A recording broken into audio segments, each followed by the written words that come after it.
Hi everyone, नमस्ते, जय हिंद, जोहार। उम्मीद करता हूं आप लोग बहुत बढ़िया होंगे और अच्छे से अपनी तैयारी कर रहे हो। सबसे बड़ा सवाल, जेपीएससी प्रीलिम्स एग्जाम्स 17 मार्च को होगा या नहीं होगा। तो ये काफी ज्यादा सुर्खियों में है। हालांकि जब से नोटिफिकेशन आई है तब से फिलहाल के लिए मैं यही उम्मीद करता हूं कि आपने फॉर्म फिलअप कर दिया होगा और जो तैयारी की रिदम है वो और स्पीड हो गई होगी। तो जो चर्चाएं चल रही हैं कि 17 मार्च को होगा नहीं होगा, उसके बारे में, संभावनाओं के बारे में भी बात करेंगे और कितना श्योर होके कह रहे हैं इन सारी चीजों के लिए, उनके बारे में भी चर्चा। लेकिन इससे पहले हम जेपीएससी के इतिहास को थोड़ा सा देख लेते हैं कि आखिर कौन से एग्जाम्स को कब कंडक्ट करवाया गया और कितने दिन लगे रिजल्ट प्रकाशित होने। हम 2007 से बात करेंगे। JPSC CSC 2007 total exam centre 127 बनाए गए थे। एग्जाम हुआ 17 फरवरी 2008 को और जो प्रीलिम्स का रिजल्ट प्रकाशित हुआ वह हुआ आपका 12/4/2008 को। यानी तकरीबन 55 दिन लगाए गए इस एग्जाम के होने और इसके पीटी के रिजल्ट निकलने में। हालांकि ये बहुत लंबा समय नहीं है, कायदे से देखा जाए तो लगभग 2 महीने में पीटी का रिजल्ट आ गया था 2017 के जेपीएससी, सॉरी 2007 के जेपीएससी। इसके बाद बात करें 2011, तो इसमें 234 सेंटर बनाए गए थे, जिसमें लगभग 62,493 स्टूडेंट ने एग्जाम दिया था। पीटी एग्जाम हुआ 13 मार्च 2011 को और पीटी का रिजल्ट निकलता है कब? 22 अगस्त 2011 को, यानी 162 दिन लगे। कायदे से देखा जाए तो लगभग जो है आपका 5 महीना के आसपास। वहीं अगर हम बात करें जेपीएससी सीएससी 2013 की, तो इसमें 241 सेंटर बनाए गए थे, जिसमें से अगर हम बात करते हैं एडमिट कार्ड कितना जारी किया गया था, तो वो जारी किया गया था 1,15,233, जिसमें से एग्जाम में शामिल हुए कितने आपका 73,282। परीक्षा कब हुई? 15 दिसंबर 2013 को और पीटी का रिजल्ट आया कब? 12 फरवरी 2014 को। यानी जो है तकरीबन कितने दिन समय लगे आपका? 2 महीने, यानी 59 डेज। अब अगर हम बात करते हैं 6 जेपीएससी, यानी जो आपका 2016 में जो हुआ था, टोटल सेंटर बनाए गए थे 229, जिसमें से एडमिट कार्ड जारी की गई वो था 1,43,538, जिसमें से शामिल कितने हुए? 1,06,286। एग्जाम हुआ 18 दिसंबर 2016 को। लेकिन यहां पर ध्यान रखेंगे, जो पीटी का रिजल्ट आया था, पहली बार रिजल्ट आया 24 फरवरी 2017 को, यानी जो है पूरे 68 दिन के बाद। सेकंड रिजल्ट आया कब? 11 अगस्त 2017 को, यानी पूरे 168 दिनों के बाद। और तीसरा रिजल्ट प्रकाशित हुआ कब? 6 अगस्त 2018 को, यानी पूरे 360 दिन के बाद, यानी लगभग 1 साल कह सकते। एक लंबी प्रक्रिया चली और फाइनली जो है एक तरह से देखा जाए 2020 में अंतिम रूप से चयनित हुए। अब बात करते हैं 7 to 10 जेपीएससी की, जो कि इसके लिए सेंटर बनाए गए थे 1102। आप एक डिफरेंस देख लीजिए, 1102 कितने एडमिट कार्ड जारी किए गए थे? वो जारी किया गया था 5,35,521 और एग्जाम में शामिल कितने हुए? तो 3,69,327। एग्जाम हुआ कब? 19 सितंबर 2021 को और परीक्षा फल जो प्रकाशित हुआ या पीटी का रिजल्ट जो आया वो 1 नवंबर 2021 को, रिकॉर्ड 43 डेज में। यानी इतना जल्दी किसी भी एग्जाम्स का, यानी अभी तक जेपीएससी जितना भी एग्जाम कंडक्ट करवाई है उसमें से किसी का भी इतना जल्दी रिजल्ट एक तरह से प्रकाशित नहीं हुआ था। और आपको बता दूं कि जो है ये पूरी प्रक्रिया तकरीबन आप समझ लीजिए 250 दिनों में, यानी पीटी मेंस इंटरव्यू पूरा फाइनल रिजल्ट आने तक 250 दिनों में इन्हें पूरा कर लिया गया। अब आप कहेंगे कि ये सारी चीजें क्यों बता रहे हैं? देखिए 2021 में एग्जाम हुआ था 7 टू 10th जेपीएससी के लिए, यानी 7, 8, 9 और 10th यानी 4 जेपीएससी को मिलाकर देखा जाए तो एक साथ एग्जाम हुए। और अभी जो है जो आई है वैकेंसी वो आई है आपका 11th टू 13th, है ना, यानी 11, 12, 13 यानी 3 जेपीएससी का कंबाइंड एक तरह से एग्जाम होगा। अब यहां पर अगर मैं बात करूं 2021 में 5,35,521 एडमिट कार्ड जारी किए गए थे। तो 11 टू 10 जेपीएससी की बात करते हैं तो जाहिर सी बात है इससे ज्यादा ही स्टूडेंट्स होंगे, ठीक है, क्योंकि ये वो सारे स्टूडेंट्स भी फॉर्म भरेंगे जिन्होंने लास्ट जेपीएससी दिया था, और अभी जो ग्रेजुएट हुए हैं जिनकी उम्र 21 साल से ज्यादा हो चुकी है वो भी फॉर्म अप्लाई करेंगे। तो मान के चलिए कि कम से कम जो है आपका 7-8 लाख लोग तो एक तरह से फॉर्म भरेंगे ही भरेंगे। तो जाहिर सी बात है कि एग्जाम में शामिल होने वाले विद्यार्थियों की संख्या भी उसी के आसपास होगी, या थोड़ा बहुत जो रिजेक्शन होगा वो, है ना। तो अब अगर हम यहां पर बात करते हैं ये जो 11 टू 13 जेपीएससी है इसके फॉर्म भरने की जो अंतिम तिथि है वो है आपका 29 फरवरी 2024। अगर आपने अभी तक से फॉर्म फिलअप नहीं किया है तो jpsc.gov.in पर जाकर फॉर्म अप्लाई कर दीजिए जितनी जल्दी हो सके, क्योंकि लास्ट में जो है ना सर्वर डाउन हो जाता है, फिर आपको दिक्कतें होनी शुरू हो जाएंगी। अब मेरा अनुमान यह है कि सेंटर भी काफी सारे होंगे इस मुकाबले, ठीक है। अगर मैं मान के चलूं 29 तक अगर फॉर्म फिलअप होंगे तभी जाके डेटा सरकार के पास या जेपीएससी के पास आएगी कि आखिर कितने बच्चे फॉर्म फिलअप करेंगे, और उसी के अनुरूप जो है एक तरह से सेंटर भी डिसाइड की जाएगी, और सेंटर 1-2 दिन में डिसाइड तो होगा नहीं, ठीक है। इसके अलावा जो है रिजेक्शन लिस्ट भी जारी की जाएगी, है ना। अगर किसी के फॉर्म में कुछ त्रुटियां हैं तो रिजेक्शन लिस्ट भी जारी होगा, और ऐसा नहीं कि जो है आपका एक दिन में रिजेक्शन लिस्ट भी जारी हो जाएगा, सो टाइम लगता है उसके लिए भी।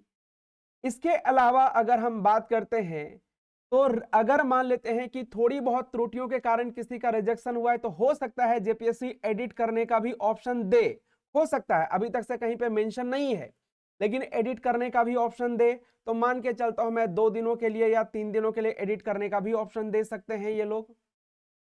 तो मिला जुला कर देखा जाए तो थोड़ा समय यहां पर भी लगेगा। इसके अलावा लोकसभा इलेक्शन के डेट भी अनाउंस कर दिए गए हैं, तो जितने सारे जो अधिकारी होते हैं, जो गवर्नमेंट एम्प्लॉय होते हैं, वह इलेक्शन कमीशन ऑफ इंडिया के एम्प्लॉय बन जाते हैं, तो उनके हिसाब से उनको काम भी निर्धारित कर दिया जाता है कि आपको ये काम करनी है। तो हो सकता है कि कुछ अधिकारी वहां पर भी बिजी होंगे, तो थोड़ा यहां पर समय क्या है इसके कारण से भी लगेगा। अब जो टेंटेटिव डेट है वो है आपका कौन सा, 17 मार्च, क्योंकि अब ये जो एक तरह से टेंटेटिव डेट नोटिफिकेशन जारी होने के साथ ही, क्योंकि आप सभी को पता है कि ये जो नोटिफिकेशन जारी हुई वो हुआ आपका कब, 27 जनवरी को। 27 जनवरी को नोटिफिकेशन जारी होता है 11 टू 10 जेपीएस 11 टू 13 जेपीएससी का। अब अगर हम यहां पर बात करते हैं कि अगर इन सारी प्रक्रियाओं में समय लगता है, ठीक है, तो क्या 17 मार्च को एग्जाम पॉसिबल है? मैं डरा नहीं रहा हूं और नहीं मैं यहां पर कोई डाउट क्रिएट कर रहा हूं। मेरा मानना है कि जैसा अभी न्यूज है, अभी तक से कोई आधिकारिक पुष्टि नहीं हुई है कि 17 मार्च को नहीं होगा, सो ठीक है। अभी तक से यही है कि 17 मार्च को ही एग्जाम होगा, और मैं आप सभी एस्पिरेंट से यही कहना चाहता हूं कि आप भी इसमें किसी भी तरह से डाउट में न रहें कि एग्जाम होगा या फिर नहीं होगा। सो अगर किसी भी तरह का कोई भी अगर अपडेट आता है, ठीक है, मैं आपको यह नहीं कहूंगा कि आप इसी चैनल के साथ जुड़कर जो है इस अपडेट को प्राप्त कर सकते हैं, बल्कि जो भी अपडेट आएंगे आपको jpsc.gov.in पर आपको पूरी की पूरी ऑफिशियल जानकारी मिल जाएगी। तो आप ये टाइम टू टाइम यहां पर विजिट कर सकते हैं। बाकी अगर आप हमारे साथ जुड़े हुए हैं तो आपको इसकी जानकारी समय पर मिल जाएगी। अब बात आती है कि आपको तैयारी ये सोचकर करना चाहिए कि 17 मार्च को होगा या फिर जो है 17 मार्च के बाद होगा। देखिए कुछ रिपोर्ट्स के अनुसार यह भी कहा जा रहा है कि अगर 17 मार्च को नहीं हुआ तो ये 31, ठीक है, मार्च को हो सकता है। ठीक है, 31 मार्च को हो सकता है। ये 2 डेट अगर मतलब एग्जाम एक्सटेंड होते भी हैं तो मुश्किल से 15 दिन एक्सटेंड होगा, उससे ज्यादा नहीं हो सकता है, ऐसा कुछ रिपोर्ट्स के अनुसार है। जिज्ञासा टीम इस बात की पुष्टि नहीं करती है, मैं बार बार बोल रहा हूं। अब अगर आप एक सीरियस कैंडिडेट हैं तो आप 17 मार्च मानकर ही अपनी तैयारी करें, क्योंकि अगर आपके दिमाग में ये चलने लगे कि नहीं ये एग्जाम एक्सटेंड होगा तो आपकी तैयारी की जो रिदम है वो टूट जाएगा और इससे आपकी तैयारी उस लेवल पर नहीं हो पाएगी जिस लेवल के लिए एग्जाम क्रैक करने की आवश्यकता होती है या एग्जाम क्रैक करने के लिए जो लेवल चाहिए होता है। तो आप 17 मार्च मान के चलिए। अब एक चीज और मैं यहां पे कहना चाहता हूं, अगर हम ये बार बार सोचते रहें कि 17 मार्च को होगा या नहीं होगा तो क्या इस बात से जेपीएससी को कोई फर्क पड़ेगा? आंसर होगा नहीं। ठीक है, आंसर होगा नहीं। लेकिन इस बात से आपको जरूर फर्क पड़ेगा कि अगर आपके दिमाग में चले कि 17 मार्च को नहीं होगा तो भी दिक्कत है, और अगर मान लेते हैं कि अगर आप ये सोच के चल रहे हैं कि 17 मार्च को होगा तो भी दिक्कत है। मेरा एक ही चीज कहना है, बहुत सारे स्टूडेंट कह रहे हैं कि होगा कि नहीं होगा, तो मैं यही कहूंगा कि आप ये मान के चलिए 17 मार्च को ही होगा और अपनी जो प्रिपरेशन है, ठीक है, अपनी जो प्रिपरेशन है वह 17 मार्च के हिसाब से ही करना है आप सभी।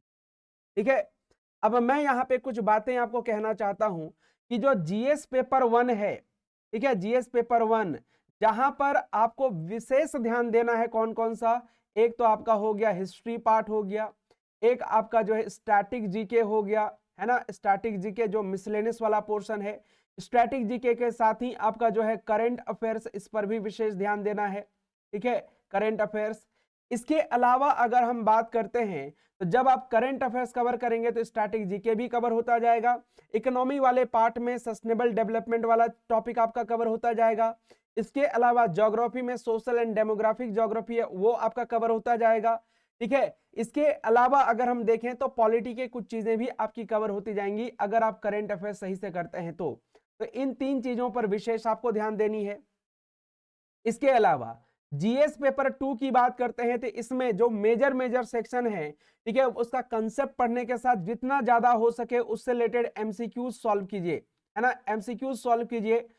और एक चीज आपको बता दूं, जो भी पीवाईक्यूज हैं ये पीवाईक्यूज को आप बिल्कुल जो है लगातार प्रैक्टिस करते रहिए, खास करके हिस्ट्री के लिए, ज्योग्राफी के लिए, पॉलिटी के लिए और जो आपका जनरल साइंस के लिए, क्योंकि जो है आपका ये पीवाईक्यूज बहुत ज्यादा इंपॉर्टेंट होते हैं। एग्जाम में किस स्टैंडर्ड के क्वेश्चंस पूछे जाते हैं एग्जैक्टली आपको पता चल पाएगा। ठीक है, तो फिर से एक बार मैं कहना चाहूंगा कि 17 मार्च को अगर एग्जाम नहीं होता है तो ये 31 मार्च को होगा, लेकिन अभी 99% चांसेस ये है कि 17 मार्च को ही एग्जाम होगा। 1% कभी कभी जो भारी पड़ गया तो ये एक तरह से डेट एक्सटेंड हो सकता है, बाकी बात डेट एक्सटेंड होने की संभावना बिल्कुल भी नहीं है। 17 मार्च को होगा मतलब होगा, ऐसा जो है अभी तक से आयोग के रिपोर्ट के आधार पर मैं आपको बता रहा हूं। ठीक है, तो अपनी तैयारी को बेहतर बनाने के लिए, ठीक है, आप जो है जीएस पेपर 1 में history, static GK, current affairs, इन 3 चीजों को ज्यादा प्रायोरिटी दीजिए। हालांकि पढ़ना तो सब कुछ है, लेकिन इन 3 चीजों को ज्यादा प्रायोरिटी देकर अपनी तैयारी को बेहतर बना सकते हैं। जीएस पेपर 2 के लिए जो मेजर पोर्शन है, ठीक है, चाहे जिसका याद नहीं होता आपको, जैसे industrial policy, land reform acts, है ना, रिहैबिलिटेशन पॉलिसी, सरेंडर पॉलिसी, इन सारे चीजों से रिलेटेड ज्यादा से ज्यादा क्वेश्चंस आप क्या करें, सॉल्व करते रहें, जिससे आप जो है एक तरह से अपनी तैयारी को बेहतर कर।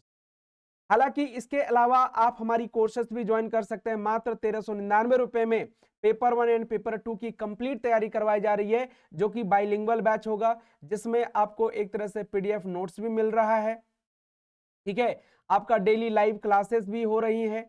अगर आपकी लाइव क्लास मिस हो जाए तो आप रिकॉर्डेड भी एक तरह सेशंस को देख सकते हैं। ठीक है, और जितनी बार चाहे उतनी बार एक तरह से आप उसे एक्सेस कर सकते हैं, कोई लिमिटेशन नहीं है ना। चाहे आप अपने मोबाइल में देखिए या फिर जो है आप चाहेंगे तो अपने लैपटॉप में भी देख सकते हैं। ठीक है, लैपटॉप में भी देख सकते हैं।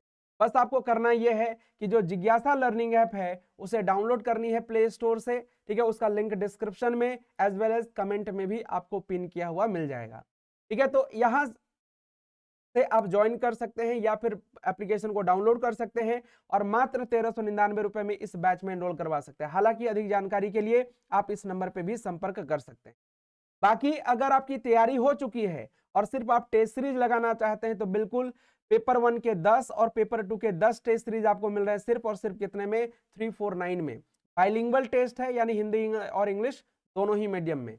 आज जो है इस टेस्ट का यानी इस टेस्ट सीरीज का जो 6 टेस्ट एक तरह से अपलोड कर दिया गया है ना, 6 टेस्ट अपलोड कर दिया गया है। जिन्होंने भी इनरोल करवाया वो जाके जरूर अटेम्प्ट करें।